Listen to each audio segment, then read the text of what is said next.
Hi everyone, I'm Arvind Seshadri. I'm a computer science graduate student here at University of Florida. I'm doing this video for my project in the subject EEL 6825 Pattern Recognition and Intelligence. My project title is Emotion Recognition using Convoluted Neural Networks, and I'll be explaining it in detail in this video.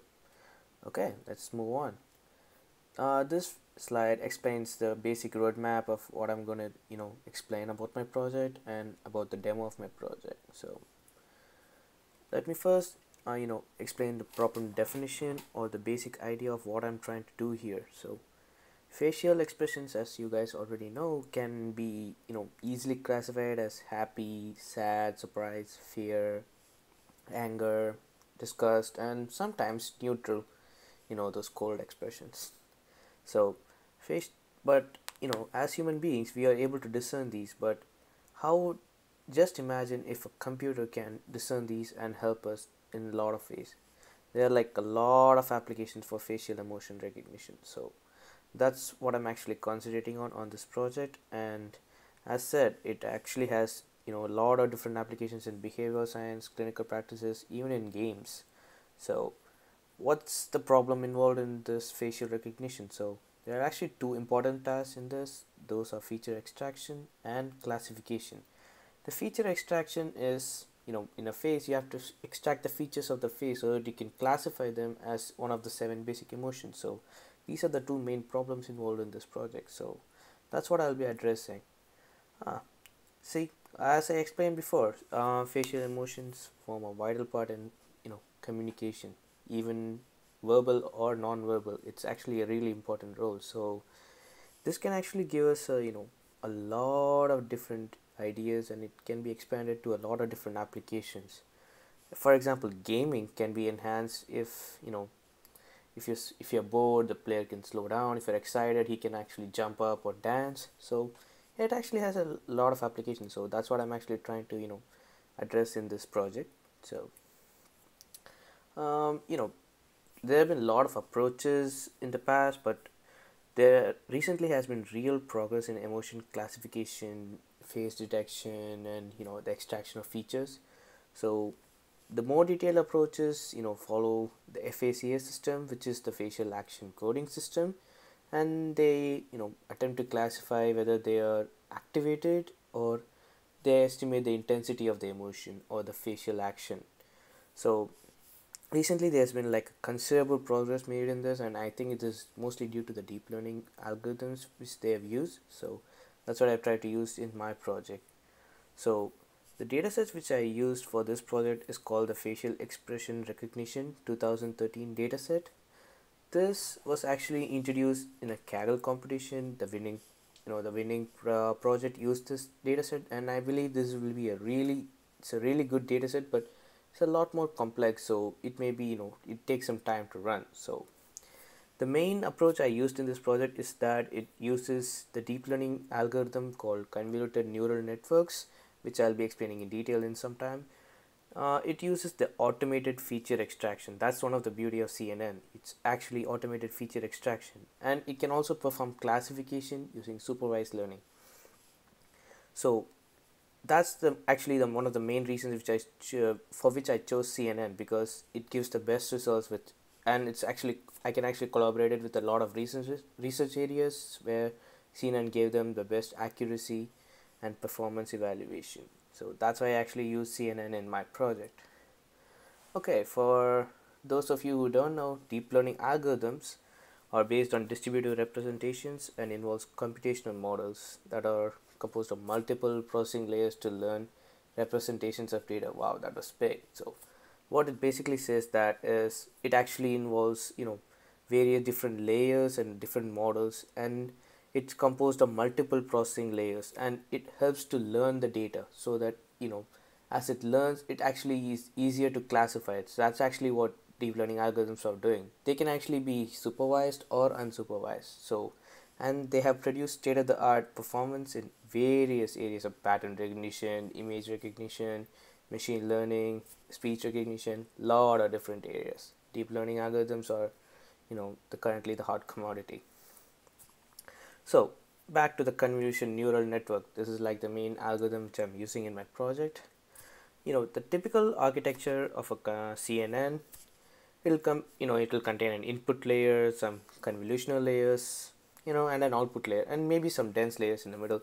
So these are actually linearly stacked. So it's actually pretty easy to understand if you actually know what to look for.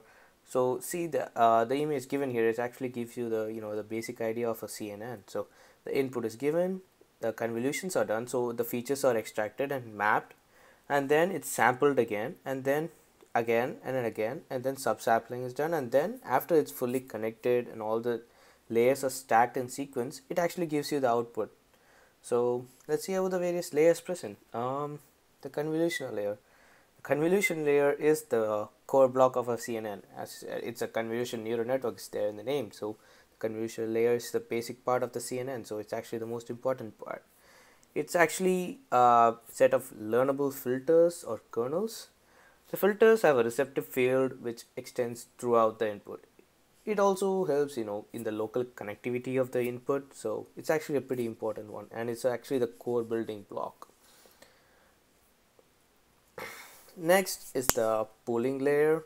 The pooling layer is, its function is to progressively reduce the spatial size. It actually reduces the size so the subsampling is more easier. So that's actually the main function of a pooling layer, and it's a type of non-linear downsampling. So it can actually be used as a max pooling, which is the non-linear function which is commonly used. So that's what the pooling layer is. There's also a few other layers called the REV CLU layer, but I'm not addressing that here. The fully connected layer, it performs a high level reasoning and is done using fully connected layers in a neural network. So in a neural network, when the layers are fully connected, it actually performs a higher level reasoning functions for the neurons and stuff. So that's what the fully connected layer is. The last layer, this is like the last layer of the network. So it specifies how the network training deviates between the predicted and true labels, and it's usually the last layer in a network, in any kind of network. So the last layer is actually the last layer in any kind of network. Okay, so back to the problem at hand. So let me explain what kind of languages I've used, what kind of frameworks I've used in this project. So the language I mainly used is Python, because Python is easy to understand and it's easy to implement deep learning techniques in Python, and it's easier to run things in Python. So the framework which I used is TensorFlow, which is developed by Google. This is actually mainly used for CNN. So TensorFlow is a great model deep learning framework for using the techniques. And as I said, the dataset used is the FER 2013, that is the Facial Emotion Recognition 2013 dataset. This dataset, actually a few more points about the dataset. The dataset contains around 28,709 images for the training set. That's the images. The patterns is the images for the training set, and around 3,589 images for the test set. So it's actually a pretty big and complex data set. So it actually takes a bit of time to run the whole project and do the demo and stuff. So without further ado, let us see the demo of the project. So here we see my actually the Python project which I've done here. So typically deep learning networks actually take a few hours to complete the training and all that in the CPU implementation. So I already trained the model to in order to save time, and I also measured the performance. So here I am actually trying to do the deep belief network in order to show the difference between the CNN and the deep belief network. So after about hundreds epochs of training, the model learns the final parameters and classifies the images into different emotion types. So that's what is being done here. And here actually we can see the training, and we can see the accuracy of the model on the training and the test set. The training accuracy is 86.3 percentage, and the test accuracy is around 49.6 percentage. This is actually for the deep belief network, which is actually pretty good. So this is one of the things. So now yeah, the 49.6 percentage. Mm.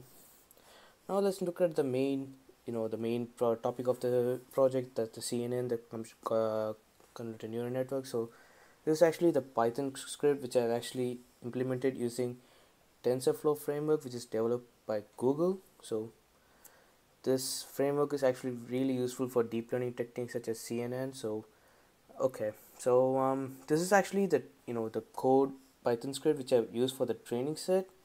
You can actually see as the model progresses, it actually processes the images in batches and prints the output, prints the network, which is actually seen here. So that is what's being done here, and then we can actually see as each step progresses, the loss actually decreases. So this is actually the model learning in progress. So we can actually see that the loss decreases with each step. I mean, or 10 steps in this case, but still the loss decreases, and this is how the model learns. So for CNN, I'm actually calculated the accuracy of the training and testing is actually shown in here. I've used a checkpoint file, where the training script writes the values of it periodically into it, so that we can see the training properly. And I've also used the evaluation script, which uses the values from the training script to in order to fetch the parameters, and it actually performs a classification into the different emotions such as happy, sad, whatever. So this is actually the evaluation script which uses it. So the output actually shows the learning of the network. We can see that when the evaluation script is first run, the accuracy was around 1%, and as it trained, the accuracy increases, step by step. We can actually see that here. So the final accuracy is around 99.8% after the convergence of the networks. We can actually see the way the network has learned. Okay, so this actually is a really good value. We can actually see that it actually increases from 1% to 99.8% for the training set, and the same is done for the test set. Okay, the test set, yeah, the 99.8 for the training set, and for the test set we can actually see that when the evaluation script was first run, it's actually the same, but it took some more time. But the final accuracy is given as 59.3%. This accuracy of 59.3% is actually consistent with the recent research of CNN, and this accuracy, the Kaggle competition which I told you about, that's where the dataset was first used. So those guys actually got an accuracy of around 60%. So 59.3% is actually almost as good as the winner of the competition. So my product actually is actually pretty good, has a pretty good accuracy in terms of you know as far as accuracy is concerned and the performance is concerned. So okay, for now let's look at some interesting graphs which I've done using TensorBoard. So yeah, okay, let's go on to the TensorBoard.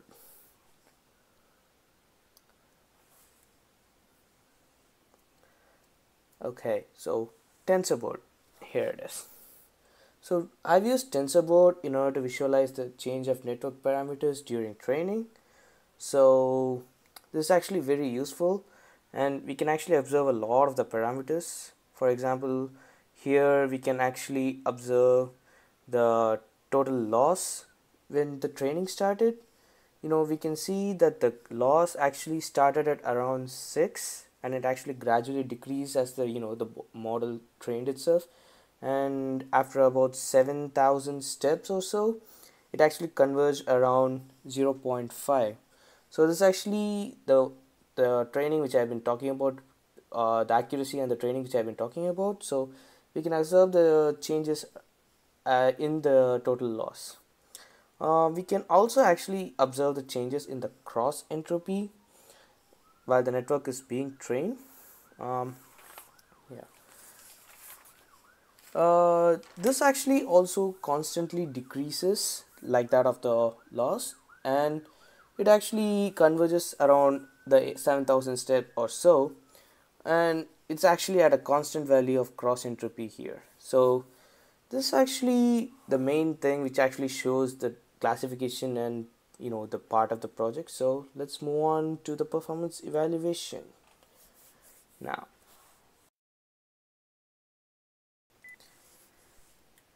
Alright guys, that's the end of the demo of the project, so let's move on to the performance evaluation. Um, the classification accuracy given out by the CNN of this project is really good, and I'm really happy about that. The training set gave an accuracy of around 99.8%, and the test set gave around 59.3%. This is actually a really good result, and it's actually consistent with the recent research results, and I can actually collaborate with them, and I can say that CNN is a really good high performance neural network deep learning technique. But this performance can still be improved by using multiple GPUs. Here I've used a dual core CPU in my system, but this performance can definitely be improved by using multiple GPUs. That's one of the future tasks of this system. Let's move on to the conclusion of this video. Um, as said, in this project I've used the convolutional neural networks and implemented it using the TensorFlow framework, which is a deep learning framework developed by Google. And the CNN which is used, it actually outperforms all of the usual neural network architectures, such as deep belief networks and the shallow neural networks. It actually outperforms all of them. You can see the classification accuracy is pretty high, and it's actually close to that of the humans accuracy of humans when you're recognizing emotion, whether someone is sad or happy. It's actually pretty close to that, and it's actually pretty good. We can collaborate it with that of the research work which is being currently done, and it's actually a pretty good number. I would actually like to take this opportunity to thank Dr. Wu for giving me the opportunity and motivation to finish this project. And since this is like a complex subject which is has a lot of research interest, I am really grateful to get this opportunity to finish this project, and and I thank him for his guidance in all of this. So thank you guys, hope you enjoyed the video.